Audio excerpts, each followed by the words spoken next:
Hello guys, അപ്പോൾ ഞാൻ കുളിച്ചിട്ട് റെഡി ആയിട്ട് വന്നിട്ടുണ്ടെങ്കിൽ ഉച്ചക്കൊക്കെ എന്തൊക്കെയുള്ളതെന്ന് ഞാൻ കാണിച്ചു തരാവേ. നല്ല എന്തൊക്കെയാണ് രസം സ്പെഷ്യൽ. ഉണ്ടാക്കിയിട്ടുണ്ട്. പിന്നെ പയറ് തേങ്ങ കെട്ടിട്ട് ഉപ്പേരി ഉണ്ടാക്കിയിട്ടുണ്ട്. പിന്നെ ഈത്തപ്പഴം അച്ചാറുണ്ട്. പിന്നെ കുമ്പളങ്ങ കറി വെച്ചതുണ്ട്. ചോറുണ്ട് ഗൈസ്. മുട്ട പൊരിച്ചെടുക്കണം. പൊരിച്ചെടുത്തിട്ട് വരാം.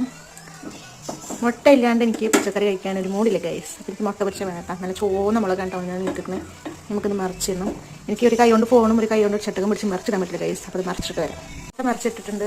അപ്പോൾ റെഡി ആയിട്ടുണ്ട്. നമുക്ക് ചോറ് കഴിക്കാം. പിന്നെ അത് അധികം മുരിക്കാൻ വെക്കാത്ത ഇഷ്ടമല്ല. ഇരുന്നിട്ട് തന്നെ ആവും.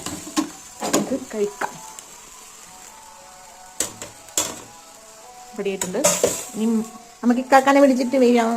അങ്ങനെ നമുക്ക് ചോറിക്ക് നല്ല ചൂട് രസം ഒഴിച്ചിട്ട് നല്ല അടിപൊളിയായിട്ട് ചോറൊക്കെ കഴിക്കുക ഗൈസ്. പിന്നെ ഇക്ക വന്ന് ചോറ് കഴിച്ചു.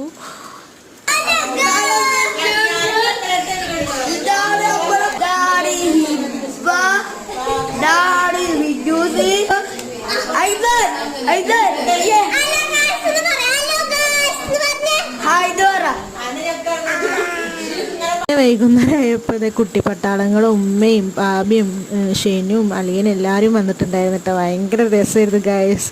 ഇവൻ്റെ കളിയും കുറേ ഇരുന്നിട്ടാ. പിന്നെ ഞങ്ങൾ കുറച്ചേരൊക്കെ ഇരുന്ന് ചായയൊക്കെ കുടിച്ച് കുറേ നേരം കുറച്ചേരൊക്കെ ഇരുന്നിട്ടൊക്കെ ഉണ്ട് പിന്നെ പോയത്. പിന്നെ ഇന്നത്തെ ഒരു വീഡിയോ സ്പെഷ്യലാണ്. ഇവരെല്ലാവരും ഉണ്ടായിരുന്നു കേട്ടോ. കുറേ നേരം കഴിഞ്ഞിട്ടൊക്കെ ഉണ്ട് പോയത്. അപ്പോൾ അത്രയുള്ള ഇന്നത്തെ ഒക്കെ ഒരു വ്ളോഗ്. ഇന്ന് അവരെന്നെ വൈൻഡപ്പ് ചെയ്യണം കേട്ടോ.